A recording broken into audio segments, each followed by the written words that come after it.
And now let's take a look at the latest COVID numbers here in Indiana. And they are breaking records, unfortunately. State health leaders are reporting 1,960 positive cases across the state. That's the most we've had in one day, beating the previous record last Friday. It comes also one day after Governor Holcomb extended the statewide mask mandate.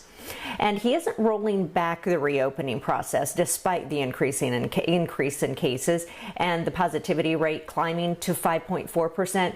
Remember, the goal here to reopen is always to stay under 5%. Again, we are now above that. Well, Marion County is one of the state's hot spots, and the goal is to reach below 35 cases a day. On Thursday, we had more than 200 cases. But like the state, it's not making any changes. Mary Mills is live in Broad Ripple with what's behind that decision. Mary. Well, Carlos, it's concern about those numbers. Now, obviously, the bars and restaurants here in Broad Ripple had been hoping for an easing of those restrictions, but that's not going to happen. The mayor says for now they're staying the course with current restrictions. That means bars and restaurants will have to continue operating at 50% capacity indoors and close by midnight. While they can operate at 100% capacity outdoors, with the weather changing, that's not going to last very much longer.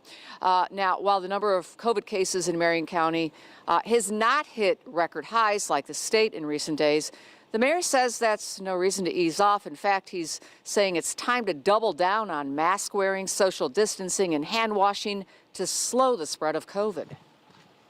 While our numbers have not worsened, now is not the time to throw away all the hard work that we've been doing together.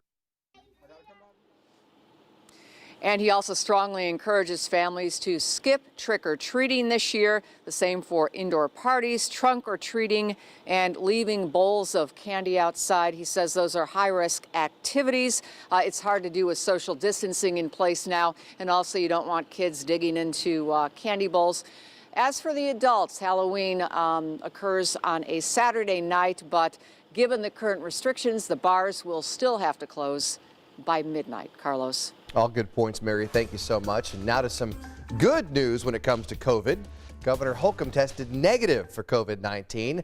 The governor was tested after learning the state health commissioner tested positive. Dr. Christina Box believes she contracted the virus from her grandson. The chief medical officer from the State Department of Health and several members of the governor's office also all tested negative. And if you've been putting off going to the dentist for your routine checkup, there is a new study that shows COVID-19 infection rates among dentists are actually extremely low. Researchers from the American Dental Association says less than 1% had either confirmed or had probable cases of COVID. Nearly all of them used enhanced infection control procedures to keep those numbers low. Over 70% of dentists say they've been using PPE.